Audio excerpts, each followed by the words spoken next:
we are in this moment where we're trying to figure out, okay, how do we actually win this thing? No one else is understanding that they are already in a place where it will be determined whether this place is a supremacist place, a full-on apartheid from the river to the sea, or a place where we actually go into a real, tangible solution for equality and peace. Hey everyone, I'm Sally Abed. And I'm Jess. And this is The Long Answer, a deep dive into the hardest questions around Israel-Palestine. Welcome back, everyone. Hi, welcome. Hi, guys. I feel like it's been a while. It has been a while. Really? We also recorded remotely the last one with Elad, which is why I feel like it's been a while since I've been in this room recording this year. So, yeah. This is our last episode of the season. Yeah. I think both of us, we don't really feel like we have a completed series and story. I think we could keep thinking about new things that we wanted to add into this season, but we did plan to do 8 episodes and we do need to end it here. And so we're really sad that we're ending, but we're also kind of gearing up for a big year ahead. Yeah. In the movement locally and the world. So I think in this episode, what we're trying to do is just situate ourselves in the moment and try to make some sense of it. Back when we started the podcast, there was this massive wave of momentum, both locally and around the world, of ending the war, of really changing our reality. And that energy in many ways has faded. People are exhausted, both locally and abroad. And in this episode, we're asking ourselves, after the past 7 episodes, after the past few months, now that we're in this different period, where are we now? And what does this moment demand from us? What are the things that we can learn from the past couple of years? And we've also got elections coming up, and we'll get into that, and especially how we as activists and as activists in Standing Together fit into the left and fit into the political sphere. And we'll talk about what's next for the movement for Standing Together. But first, let's check in. How are you feeling? Shit, you beat me. How are you feeling?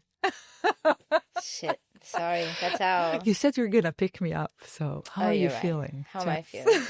Honestly, I don't know. I think the past few weeks we've seen just a lot of intense political violence around the world, but also a lot of movements and uprising and mobilization of people for all sorts of causes.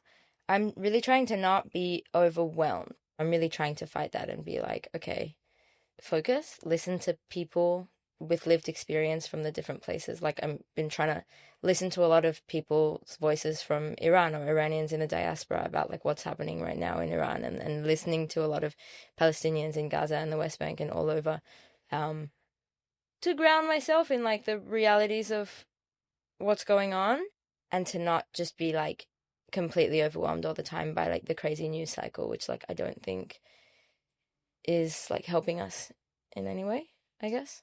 You're saying grounding, but it's exhausting to try and understand and grasp and hold, what is actually happening, in Iran, what's happening in Venezuela, what's happening, around the world. It is hard to hold it within its complexity. Concerned. No, I'm not concerned. I really felt you when you said you're overwhelmed. I am overstimulated. That's I'm overstimulated, but I'm also we're not well. On a very personal level, the conversations that my husband and I have every night after a perfect evening with our perfect little baby in our warm house. We're not people who feel safe, who feel happy, who feel optimistic about the future, who feel accepted or loved or included. When we decided that we're going to ask this question, I started asking myself, how am I? And I have been observing, my most intimate conversations. And I was literally, that's what I wrote. We're just not well. And you walk around the streets in Israel, there's almost no sense of urgency while you still feel it.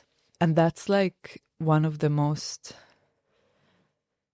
depressing suffocating feelings.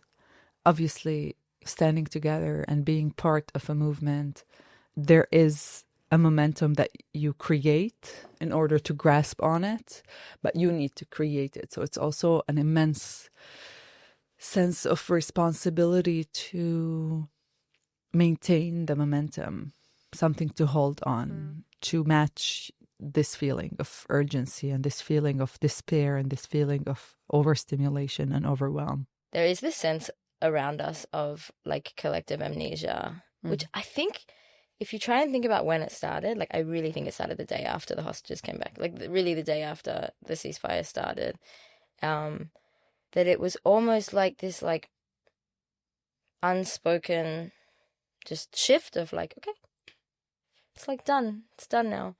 And everyone's going back to normal. And there are things that are like a new normal. You know, there's still like a lot of people that are like in reserves, right? So there's still the presence of that.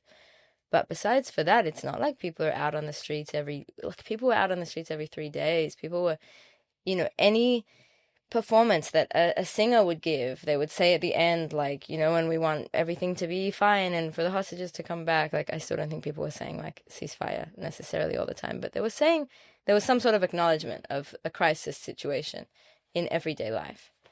And now it's like just there's nothing. Right. And I think for a lot of us, we're walking around being like, but nothing has really changed.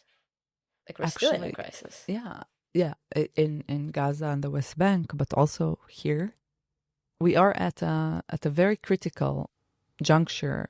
It feels very dangerous. It feels the decisions that we are making right now, what we are facing right now, is actually going to determine not only what will happen to the movement, but what will happen to the political ecosystem in Israel-Palestine.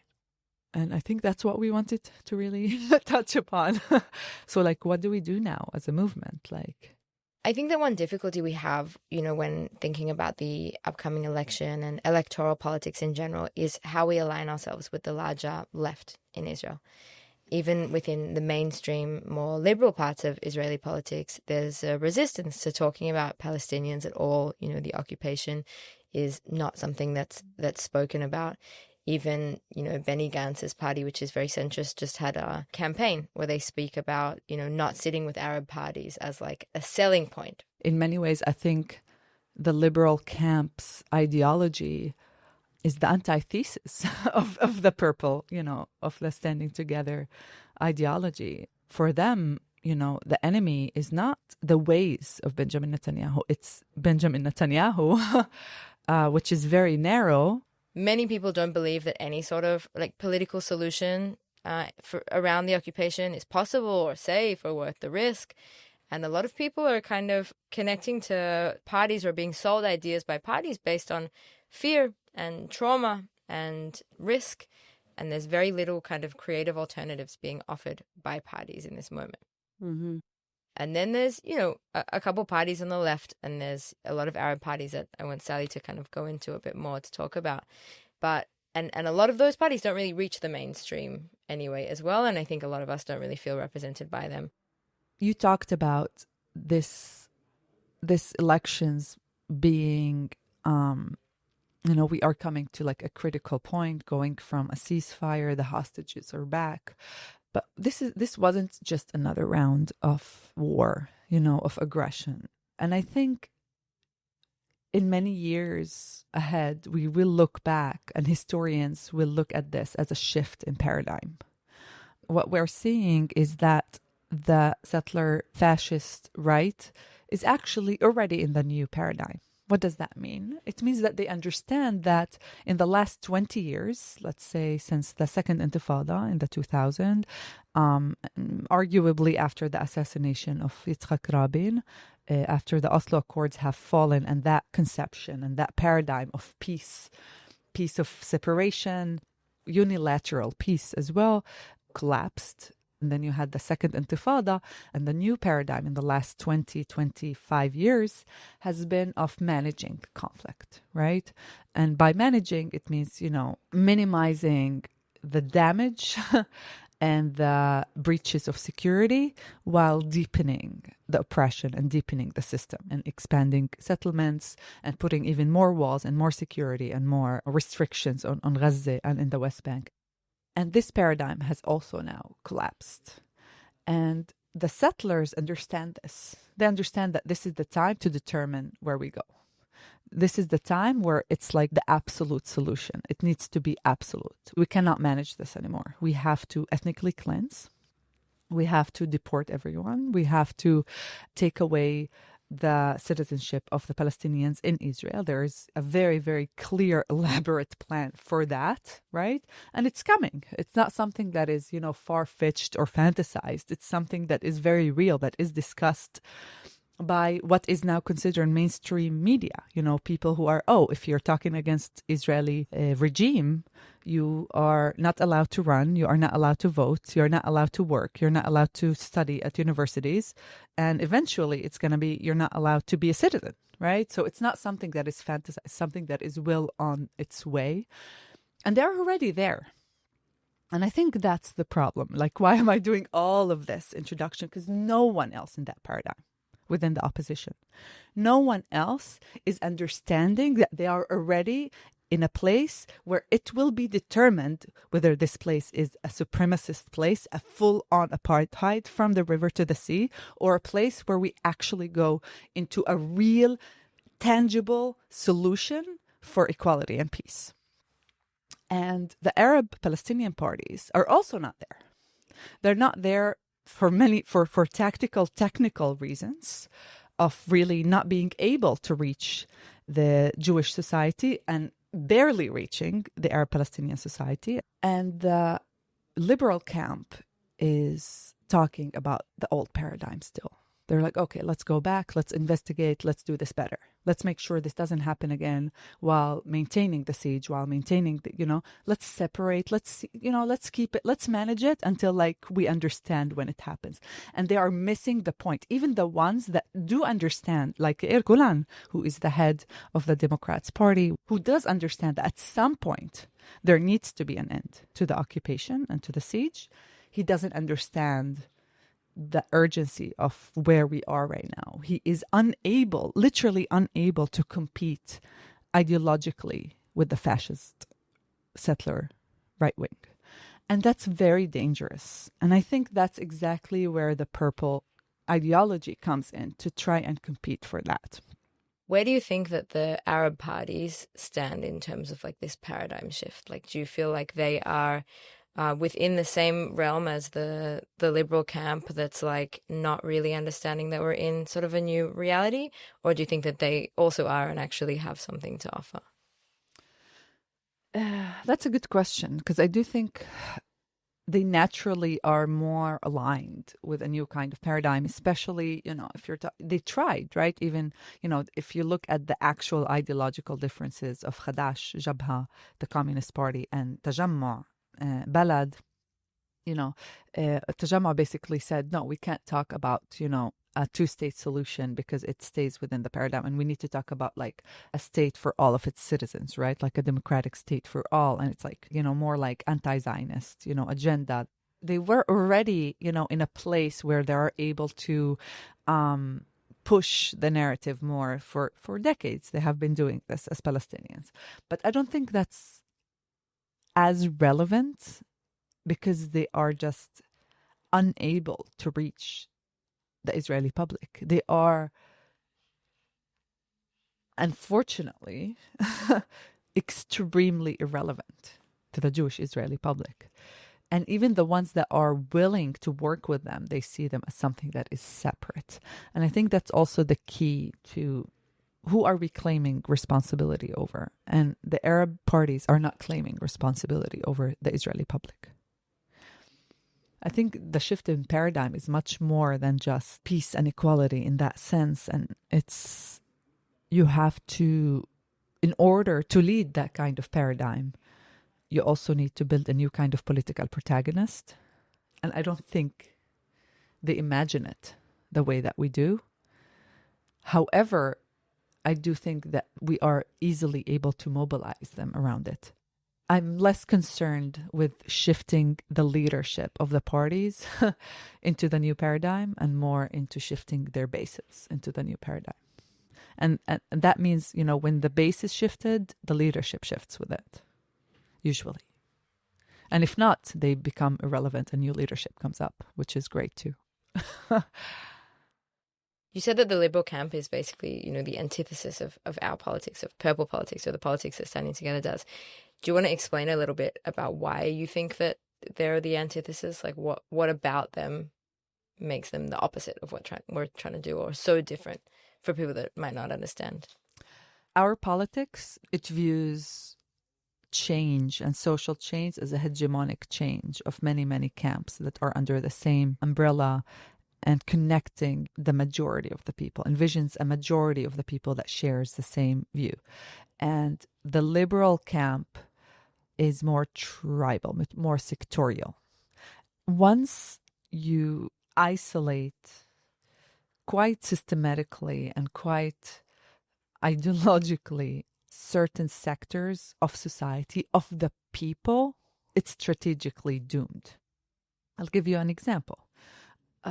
In the liberal camp today, we are looking at a very heightened, escalated tension with the Haredi community, with the ultra-Orthodox community. And I must say, it's a dynamic that is feeding a very, very hateful speech. We are really, they are talked about like they're parasites. They are talked about in very, very hateful, despicable way. There's a lot of negative feelings from the liberal camp. There's a lot of negative feelings towards Haredim, and a lot of Haredi men are able to get exemptions from serving in the army because they are studying full-time at yeshiva, which is like formal Jewish rabbinic education, studying the Torah and things like that.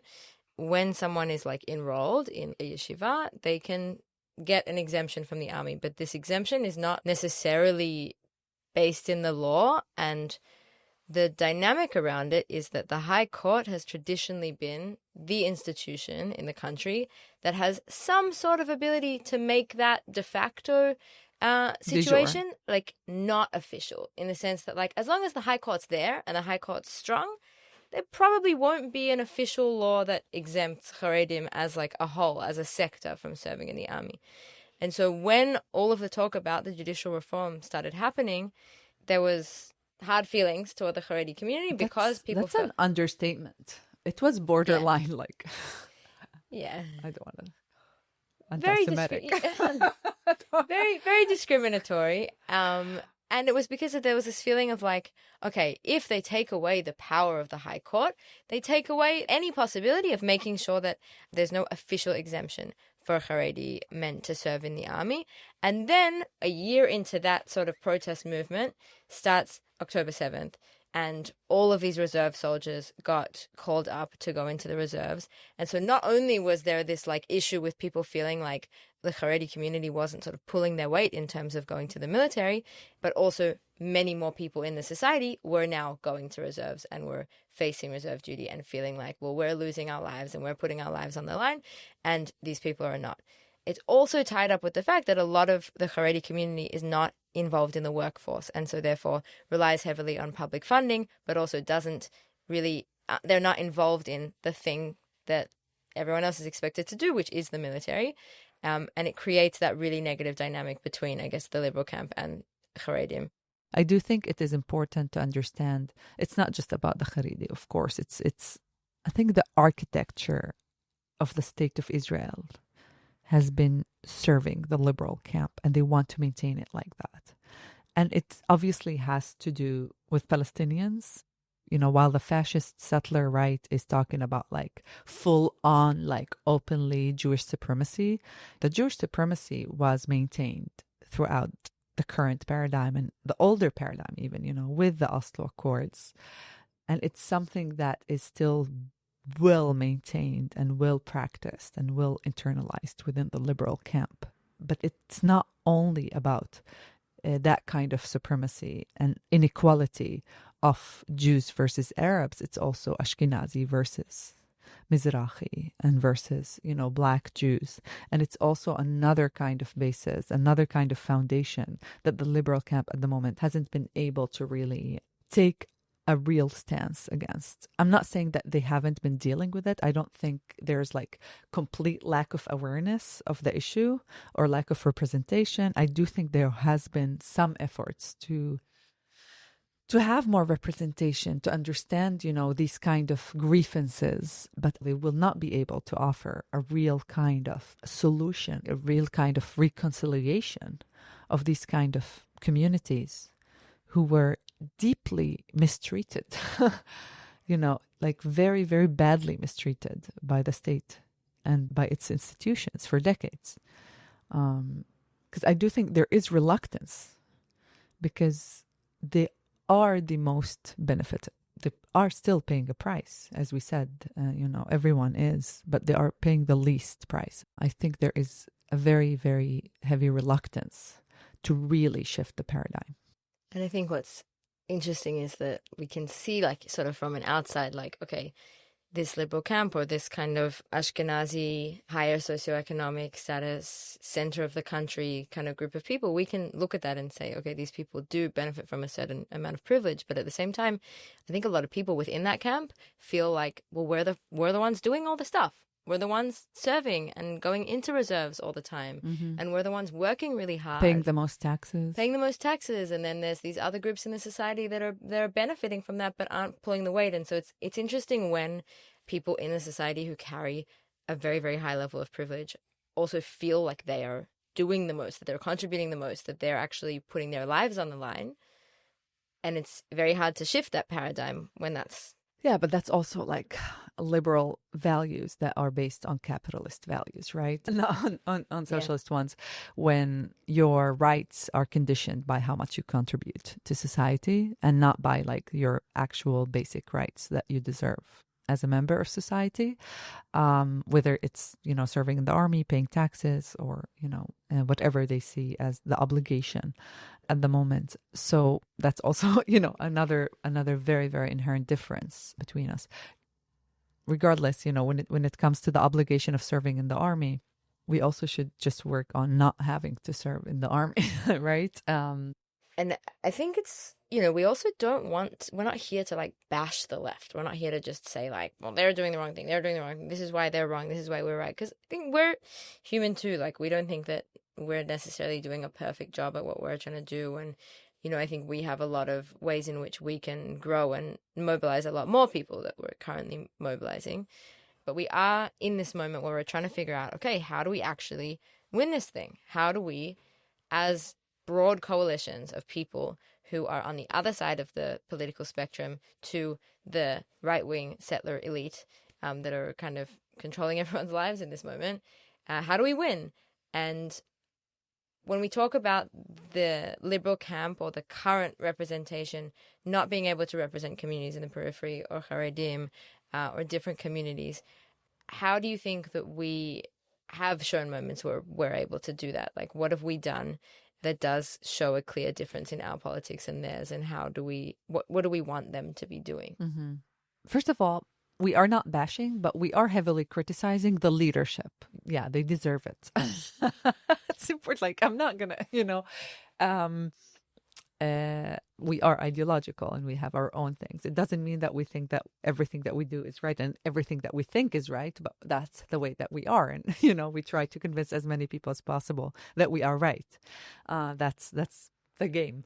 And we have tried many times. Some we failed miserably. During COVID, for example, standing together was really, really going hard on making sure that we have full income compensation for everyone that lost income during COVID, tourism and restaurants and many, many businesses that got hit very, very hard economically by COVID, by the pandemic.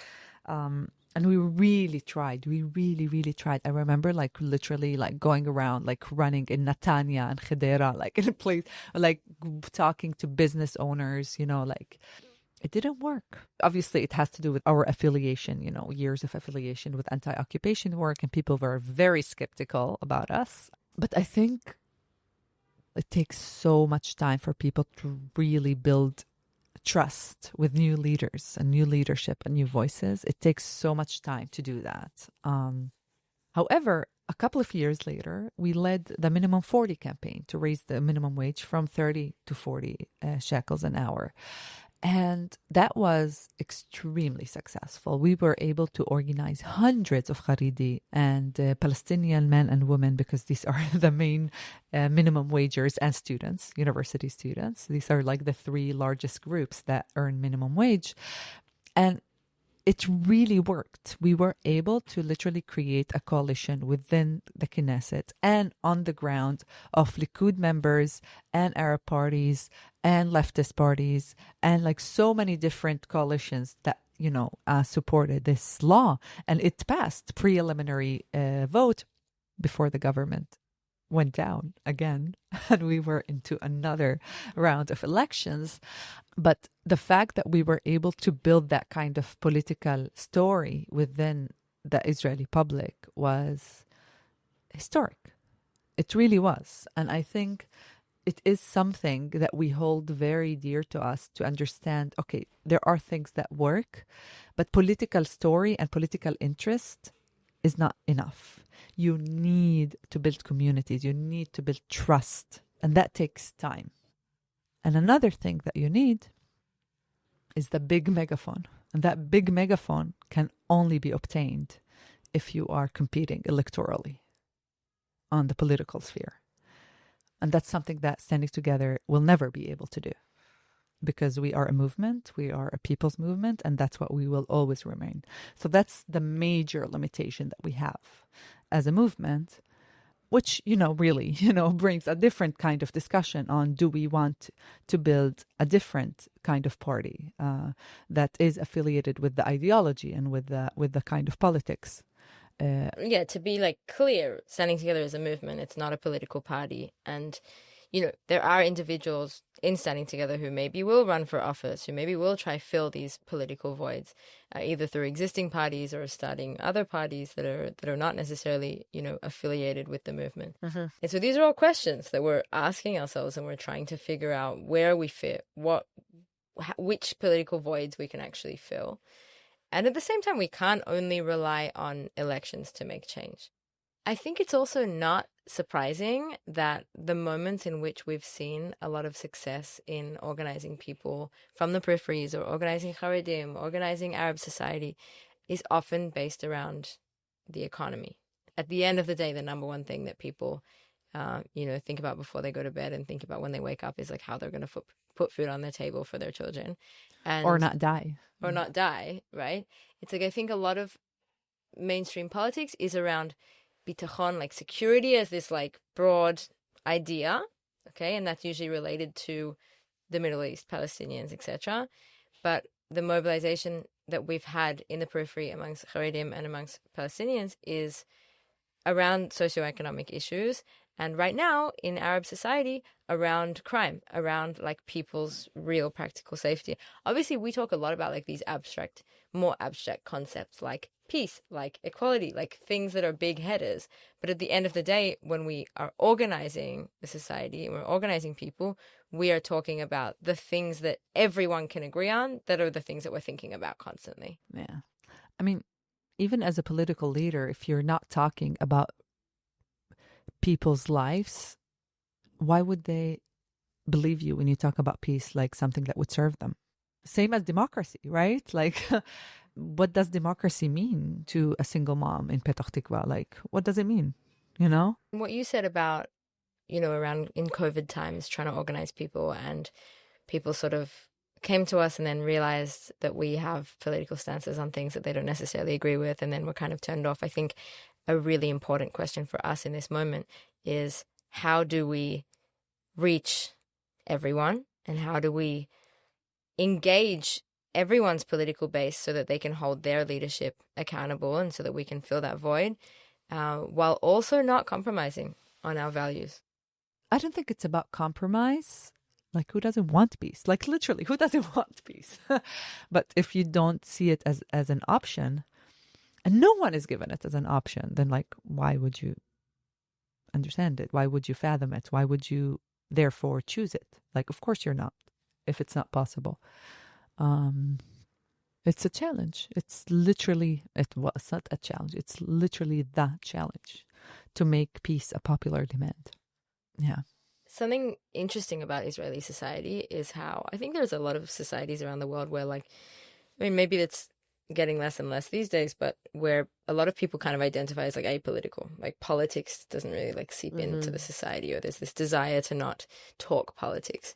I think that Israeli society is actually quite a politicized society. A lot of people are talking about politics a lot, and especially in the past few years, that's really increased. While at the same time, I do think that it is a society in which people get really, really, really mobilized by very specific things, and they're very good at mobilizing and coming out to protest. I think protest culture in general in Israel is like very strong. But with this intensity of mobilization comes intensity of exhaustion and, a desire for things to feel normal, a desire to go out to a cafe with friends, celebrate things with family, and to relax. I think the question is, how do we create a movement that is sustainable and one that doesn't rise and fall with one election or one crisis? Like, we're now going from this major crisis of the past few years into an election period. How do we sort of work to mobilize people around this election, but in a way that they don't then drop off after the elections? Yeah. There is a real chance that Netanyahu wins again, or that someone even more right-wing wins and forms a coalition. And, if we've put all of our hope into one election, or we've based a lot of mobilization around electoral politics, people may just end up really, really deflated if it doesn't go in a different direction. And I think that that's why building power on the ground is so important. That's why we need more than just political parties. That's why we need civil society and movements that really like hold people in these moments and encourage people to continue to be politicized and continue to bring politics and building political power into everyday life. I mean, mobilization and like mass protests are important. They're like a very good tool around momentums. They're not enough, and you cannot manufacture them. Reality manufactures them. And, geopolitics manufacture them. I do want to say that we want to be normal, and like we mentioned at the beginning that like there's like this dementia, there's like amnesia. That's what you said, right? And I think it's out of like this like insistence on being normal, like, but it's not normal. Like, but like we've been for months in like this, like, oh, are they gonna like, oh, are we getting attacked? Are we getting attacked? We're getting all these messages all the time from like, the army and from like security places, like, oh, we are like fully prepared, and like. There was a cancellation of incoming flights into Israel, like in the last couple of days. Like no one could come into Israel. Like it's like, oh, like you're just waiting for it. Like even when you try to like induce amnesia, like go into it, like you just can't.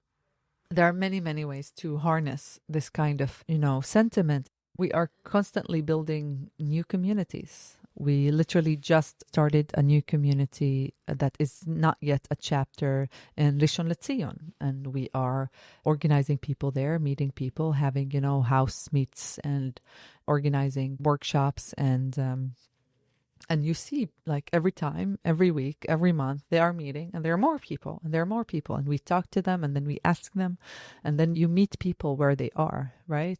I want to add on that like, sometimes because we're doing this work day to day, it's hard to like sit and reflect and realize our capacity to actually do things. And the other day, I think it was last week, we all woke up after finding out that there were 2 people murdered overnight. Or three people murdered overnight. There was a triple homicide. Crazy. Like 2025 was actually a record high of 259 murders, I believe, in the Palestinian towns in Israel. We woke up and we were like, what? Yeah. And by 1 p.m., we'd organized buses, and we were like getting people from all parts of the country to a protest and a demonstration to like stand in solidarity with the families in that area. Shafaram, yeah, which is right. Like 20 minutes from Haifa. Yeah. Right. It's like, it's not an easy place for like people to get to all the time. And it's like, that to me was also this moment where I was like, okay, like we really know what we're doing. Like we really are organized to a level that we can like react so quickly and in a way that really makes sense for like what the hour needs. And obviously it's not all like sunshine and rainbows and whatever, but it's like it was a moment of like, okay, we're able to do things. We're able to get people where we need I them have to that be. moment a lot with the movement. And I think that's one of the most amazing things about the growth of the movement, that we already have so many different doors for people to enter the movement from. And it could be the smallest things like sharing a post or sending, a message to someone, or it could be hosting a meet at your house, or it could be going into protective presence in the West Bank. And it could also mean that you go into Sakhnin and actually create a Jewish Arab bloc within the large mass protest of Palestinians in Sakhnin in solidarity as Jews. And I think there are many, many ways for people today to engage within the movement. And the first thing, is to create a politics that is relevant to them. But in order to maintain them, you need community, and you need to give them an additional value to their activism, because at the end of the day, it's not activism. It's really building new kind of political culture. There just have to be more things that keep a person there. And I think those things are feeling belonging and feeling like they're part of a collective and having responsibility over a collective and some sort of social pressure to stay involved and be involved. And something that I personally am thinking a lot about lately is that people, especially on the left, everywhere, right, locally and abroad, don't like admitting that a lot of activism and organizing is driven by a desire to be part of a collective. And a lot of activism and organizing is social in nature. And this is especially the case if the issue itself isn't necessarily an issue of physical survival for you. And I think what happens when people's actions are driven by a desire to be part of a collective is we can go down the road of sort of authoritarian cultures or cult-like behavior in activist groups or organizing groups. A good example of what happens in these spaces is something like thought-stopping beliefs or attitudes. So when someone says the word nuance, or when people say that a certain thing is complex, don't listen to them because they're part of whatever camp. And this idea of like not listening to this person, this idea of shutting down people's voices, this idea of, there are only key people that we can listen to that say the right things and use the right words. And those are the people that can have things to say about these issues.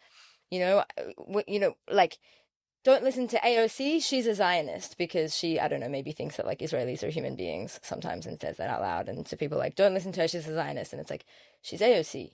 Like, pick your battles, Like you're in a cult if you say things like that. And we develop these like cult-like behaviors because it makes us feel part of it. When we use the same words as other people, when we like engage in the same sort of practices as each other, we're part of it. And if we like distance ourselves, then we're not part of the group. It also decreases the anxiety of having to like think for ourselves. I'm serious. Yeah. Like we talked about this at the beginning, how overstimulating everything is, how like overwhelming the reality is around the world. And I think it can really, I understand why it happens. Like it's just easier to subscribe to something and then just like for them to tell you what to think, on many issues. That's the thing. I think that's like the challenge we're dealing with. And I feel like I'm seeing on social media a lot, this discourse that's trying to challenge that challenge with more challenge. Like almost like, why don't you care about me?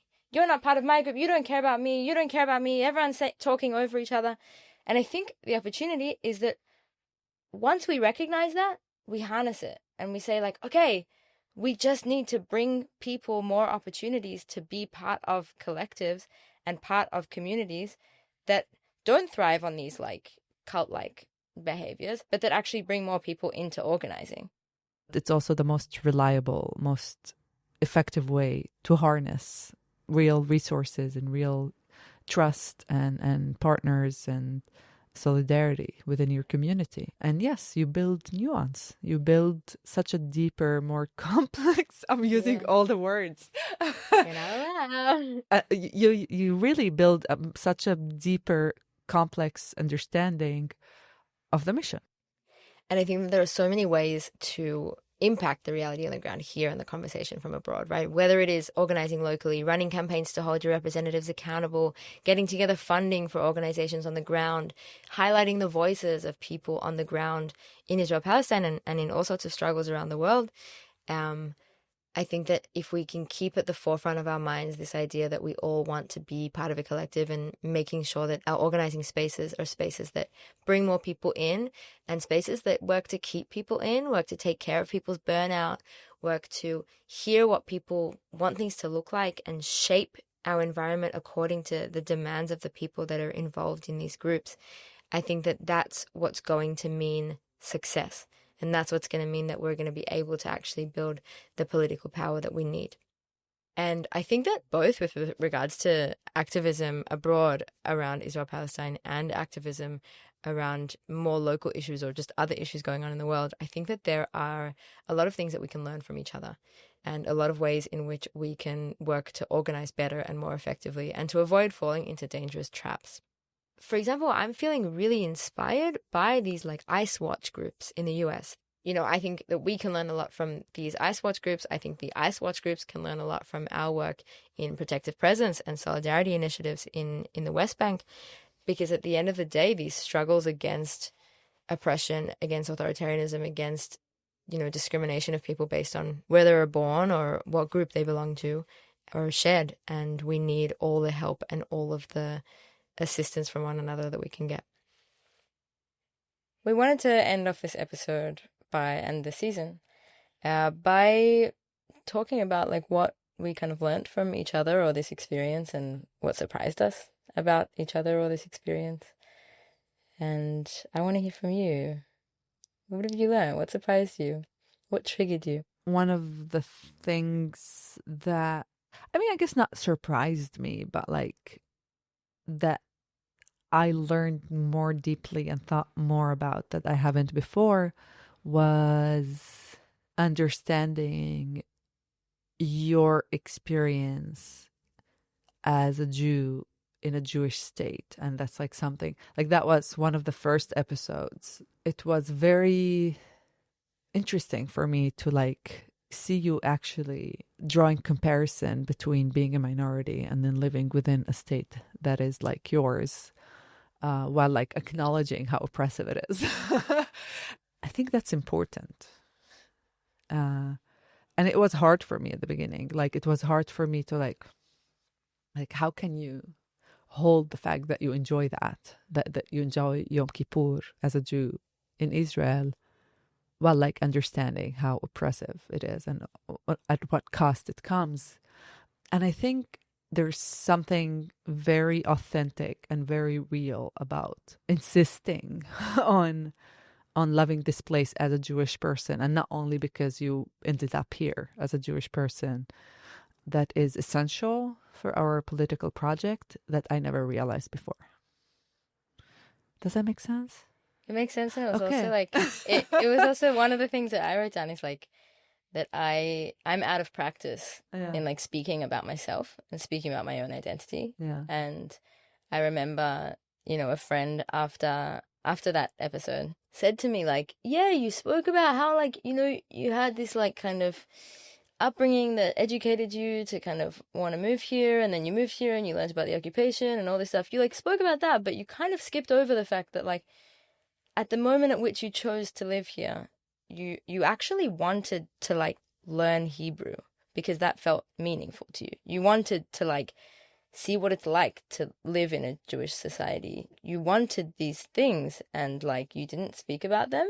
And I think for me, I was like, yeah, I'm just out of practice, because I think being in activist spaces for so long and just seeing so much like brutal oppression and violence, you learn to push that stuff to the back of your mind. And I think that, like what you said, it's really important when movement building to understand that, because while, yeah, like lefty Israeli activists can say the things I'm saying, the majority of people are still in the place where they are practiced in talking about their own identities and their feelings, because that is people's primary way of moving through the world, is the language that you speak, is the music that you listen to, and the like religious holidays that you celebrate, and the family's history and the food and all of that. Like that's what makes up people's experience of life. And if we're not going to like recognize that people might also find meaning in that, and that is like a thing that we need to hold, we again can't speak to that, the base, which is most people. And so I think for me it was also learning like I need to Practice. yeah, like bring out those parts in myself if I'm going to be able to speak to other Jewish people around the world and in Israel as well. What surprised you? What did you learn? I think what I experienced specifically actually in the last episode that was on anti-Semitism, and it was a few days after the attack in Sydney, and I was crying all the time, and I felt like I wasn't really able to talk about anti-Semitism that week. Like I just felt like really like I'm not very good at talking about this thing, but specifically right now I just can't do it, and I really wanted to cancel.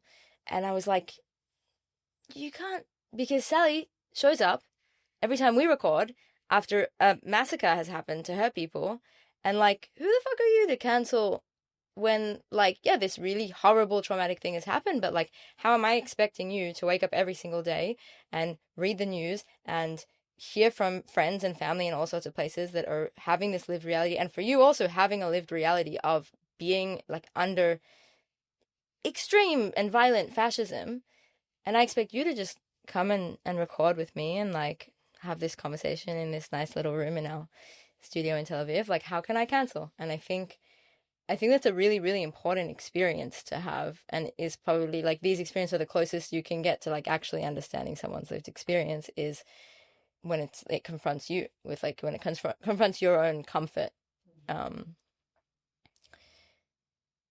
Yeah. It surprised me how limited I felt talking about my grief. Mm. Like, in this dynamic or on the no, podcast just in general? Like, Yeah. I honestly feel like we are at a place where it's just like honestly today when we started doing this and you told me how I feel, and I told you I'm not well, and and then we like laughed a little bit and we had a light banter, and like, you know what I had at the back of my head?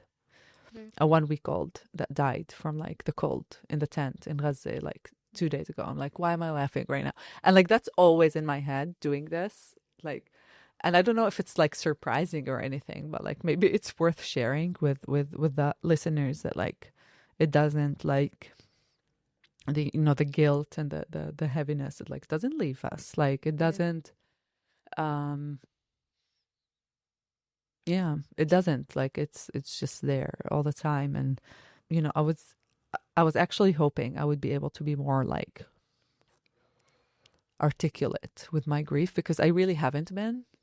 Like I really went through the genocide, like, and everything that happened, like through motherhood as well and everything. So like I wasn't active at all in social media. So I was like, oh, this is my chance to like articulate my grief. And I don't think, can it be articulated? Like, I don't think it can. Like, I don't think, I hope that like we got some part of it out. Yeah. I don't know if that's worth mentioning. Of course. Okay. Yeah, I think also like yeah. when you have like a responsibility and you're a public figure and you need to be like mobilizing people all the time, I feel like you're often trying to think like, how do I not make people depressed? Like, how do I not just highlight that, this thing? like, how do you engage in also seemingly like how do you go about your day meeting with like student waiters who are not being paid and trying to like help them unionize, and like in Haifa, while in the background you have like just these existential awful things that are happening in your life? How do you maintain that, and how do you maintain a level of authenticity as a public figure, as a Palestinian, like and how do you like convince yourself every day that like this is connected and this is something that you have to do? And like I think it does interfere with like my ability to like grieve properly. Yeah. Well, my wish for you is that this year you're able to, not that we decided we were doing wishes for each other, What? but I just like, I hope that like that's something that you've learnt from this, that maybe you find some ways to do. Like, I think it is really important, and I think it's really hard because it's hard to keep going when you're giving space to these feelings. But I do think it is important in the long run to be able to grieve and to be able to express grief. in order to like. I do. Yeah. I'm not like a closed off person. Yeah. Like but yeah, it's just like, yeah, we're all just not well, and I hope that we will be better. We deserve better. Yeah. Yeah. We hope that you got a lot out of the past 8 episodes of this podcast. I think we really wanted to provide a space, like a long form content space that is dealing with these issues and having real conversations about them. And we know that often, you know, what comes with being kind of trying to be authentic and vulnerable from this place is sometimes it's pretty depressing, and sometimes we talk about some really hard feelings that we're facing as we, you know, work to organize people on the ground.